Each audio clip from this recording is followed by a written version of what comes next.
back for another video. I just drove through beautiful downtown Prescott. If you've not been, you need to go check it out. Super cool little river town, awesome little town, great restaurant scene, and yeah, just kind of a cute little community. But I am on my way about 2 miles out of town. We just got a buyer under contract last week, so we've got the inspection today. My guy Ryan from Straight Answer Inspections is out there. I'm going to link his business website in the description below. If he's available, Ryan is the guy I recommend to everybody for inspections. He is so thorough, so good. He was a contractor prior to becoming an inspector, and so I mean, he understands houses. He will tell you everything you need to know, and he just does a fantastic job. Check out his website in the description below if you've got an inspection coming up. Other than that, we're working through an appraisal on a listing in North St. Paul. We had the appraisal come in low, meaning below contract price. That does happen from time to time. It is exceptionally frustrating when it happens, because you've got four parties that agree we're at the correct market value, right? So you have the buyer who wrote the offer, buyer's agent who ran comps, the listing agent, in this case that's me, who ran comps, priced accordingly, and a seller who's willing to sell their house again at market rate. And then we have an appraiser who comes in, voices their opinion, and that supersedes everybody else. I don't really have the time today. I certainly don't have the energy or the patience to discuss that. I'm going to try to talk through just appraisals and kind of my views on that. This weekend today's Thursday, I have an open house on Saturday. So I think if it's quiet, I'll try to discuss that. But if not this video, certainly one in the near future. So I need to get into the house. It looks like Ryan set up the buyers here, future homeowner. So we're going to go in, check it out. And just like that, we're all wrapped up. That was a short and uneventful, undramatic, not dramatic. How would you say that? Anyway, not a whole heck of a lot happened in that inspection, which is a good thing. We like when the inspector goes through with a fine-tooth comb and doesn't find anything that would change whether or not you want to buy the house. And that was exactly the case here. Makes me super happy. Buyers are so excited. We've just got a couple little things to negotiate through, but those won't be issues. We'll get it taken care of and get these guys in and happy in their new home. We did radon on this one. The radon was high. Luckily, we're able to get a quote pretty much right away. And again, we write these contingencies in to protect the buyer and also, really protect the seller too. In this case, if somebody was to get sick down the road from radon, at least the seller can know that, hey, we figured out that we had high radon. We put a system in and did the best we could to get it taken care of. I am back to the home office for the remainder of the day. Again, working through that low appraisal issue. Probably won't log back on won't get back in front of the camera today. Really nothing too exciting. It's truly just a lot of paperwork. And then I'll let you know on Saturday when I'm at that open house and I have the camera rolling again. I'll let you know how things turned out with the appraisal. Renegotiate that. I'll try to keep everybody in the deal, get that thing to closing. But sometimes we are just too far apart and have to go resell it. But I don't think that will be the case. I don't know if I should have said that. No, I'm just kidding. We'll figure it out one way or the other. As long as we've got happy clients on both ends, that's all we can ask for. Thanks for watching so far, and stay tuned. I'll talk to you real soon.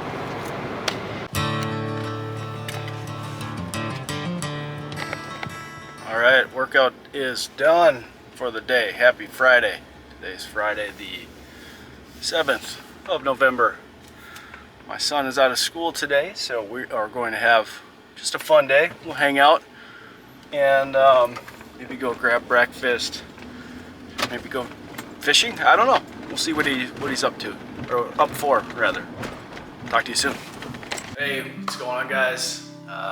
Checking back in at the open house. Had a couple groups through, but it's been kind of quiet today. You know, open houses, you don't know what to expect. Some days are busy, and the reason why, I guess, we don't know. We advertise them all the same way, and I think it's just kind of a luck of the timing thing. It is. I'm in Crystal, Minnesota. It is Minnesota Gun Deer Opener, so that could certainly have something to do with it. But I did want to hop back on and kind of wrap up this video by discussing appraisals, and I'll give you my hot take on it. It's not really a hot take, but I'll give you my opinion on appraisals, and I would love to hear what your thoughts are, good, bad, otherwise. Drop them in the comments below.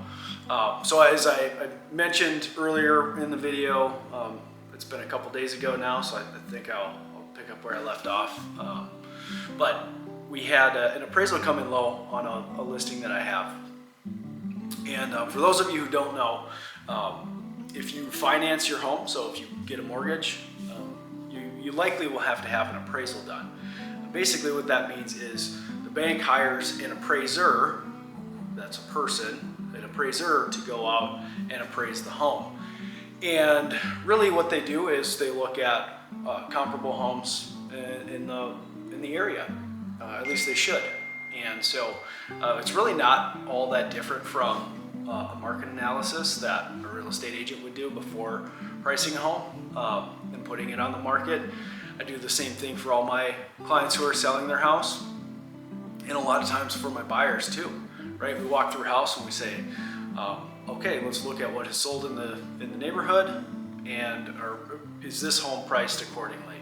And if so, if you're a buyer, you say, okay, I feel comfortable at this number. And same thing with the seller, right? Like, hey, we know homes are selling at, between this number and that number. Like, okay, this is one of the nicer homes in the area, so we can price on the higher end, because the buyer's doing the same thing.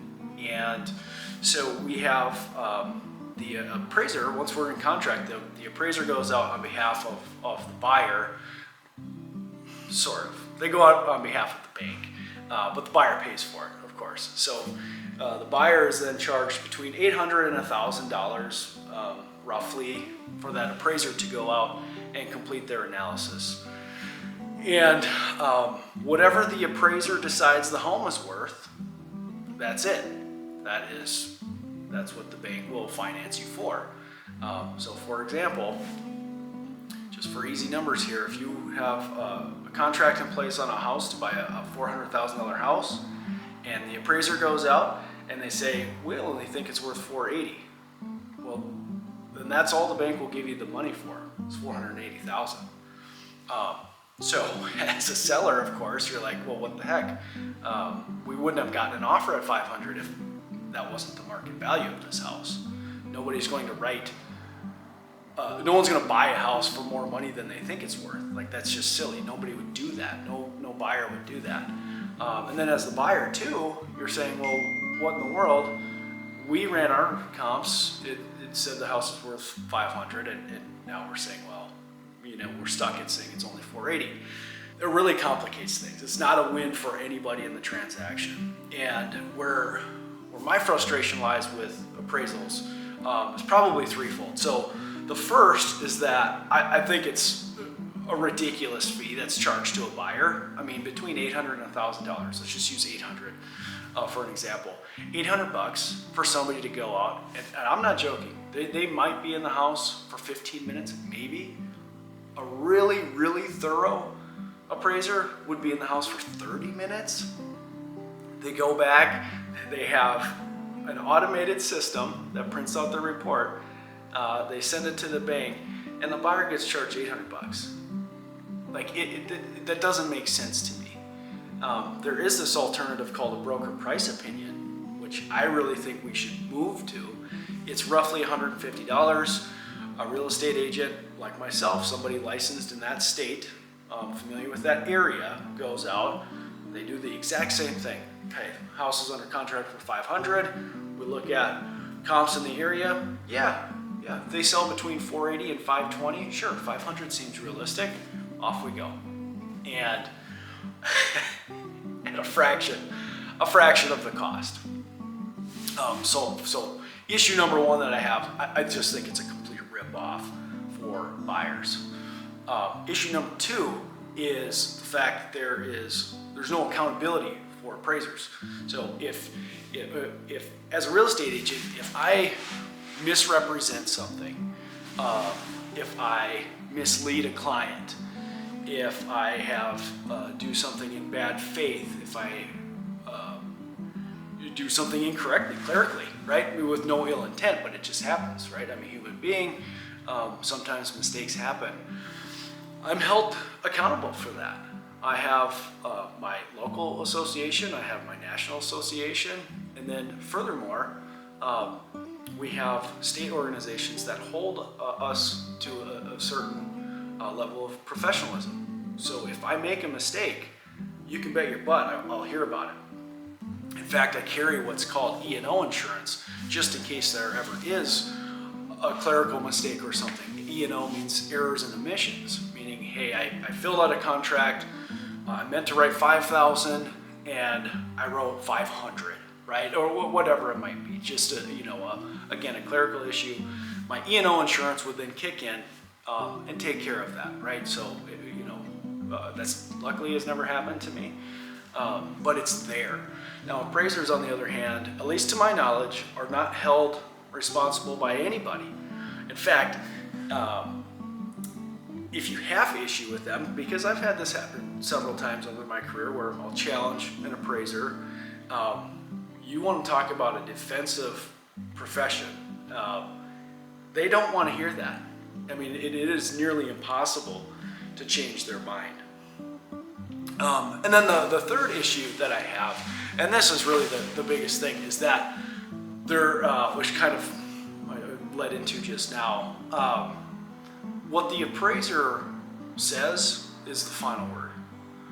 That doesn't work for me. It just, the fact that there's no, we can't discuss things, we can't ask for a second opinion. We can, I should say, we can ask for a second opinion.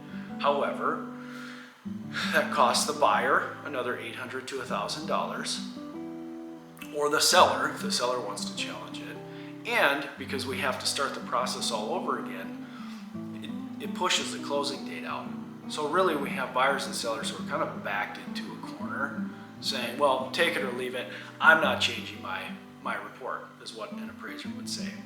And the fact that we can't push on that is frustrating. And so that last part, where I wish there was something we could do different, that really we need to see some change. A broker price opinion, I think, is fantastic. You can even do it. There was a time during COVID we were doing desk appraisals. They were much less cost. I think, if I remember right, they were maybe like $500. So you still had an appraiser, but they did everything from their desk, right? So they searched their comps. Walking through the house as an appraiser, walking through the house doesn't help you, because the appraiser doesn't know if a split level is a good thing or a bad thing to the buyer, right? They don't care what the light fixtures look like. None of that matters. I mean, an appraiser should be able to go online, just like the buyer's agent, seller, and listing agent all did already, and say, this is the value of the home. If there's something glaring, right, we look in the neighborhood, hey, every house here sells for $300,000, yet you guys are under contract for $5,000, maybe we should go take a look and understand, right? There's always a caveat. There's always the outlier, but it's just such a frustrating thing. I've got some people walking in. All right, I'm back. Had a visitor, probably for the best. I think I was starting to ramble. I'm sure when I go back to edit this, I'll be a little bit frustrated that I didn't get to the point sooner. just to kind of wrap things up, again, I'm not like trying to bash on appraisers as an industry or as a profession. I am, however, frustrated with how that fits into a transaction. Like I said, I think there are more efficient ways to do things. That's all I'm getting at, and ways that would be a little bit less impactful to home buyers and home sellers. Especially if we can even get that, like I was talking about the desk appraisals, right? If we can get that down to $400 or $500, that's a lot easier to handle. But just having it be part of the process, getting charged $800, seems like a lot. Again, for something that has been done at least a couple times already, we're not really learning anything new with that appraisal. Different story if you're refinancing your house, you've been in your home for a long time, and you want to do a HELOC or something like that, great. That's when an appraisal should be done, right? If you live in your house for 10 years, you want to take out a line of credit against the house, do it. Hire that appraiser. Have them come out. They represent the bank. Cool. If you're buying a house in a neighborhood, there's a ton of turnover. We know what the general price points are. Maybe we don't need the $800 appraisal. I'll wrap up for the week. The appraisal issue that we had, I think I briefly touched on it when I was filming on Thursday. We got through it. It was a very strong negotiation. We'll put it that way. I was really happy that my sellers figured out what they were comfortable with, and we just laid it out. We were able to keep things together, and that's all that matters. They're still happy. They're good with their number. As their agent, that's the only thing that matters to me. That said, thank you for tuning in. I appreciate the support for the channel, support for the business. If you like these videos, I'll keep pushing them out. If you've got any topics you want me to cover, these are all kind of day in the life type things. So if you want me to discuss any specific topics, I'd be happy to do so. Just let me know. And yeah, thanks again for watching. Catch you later.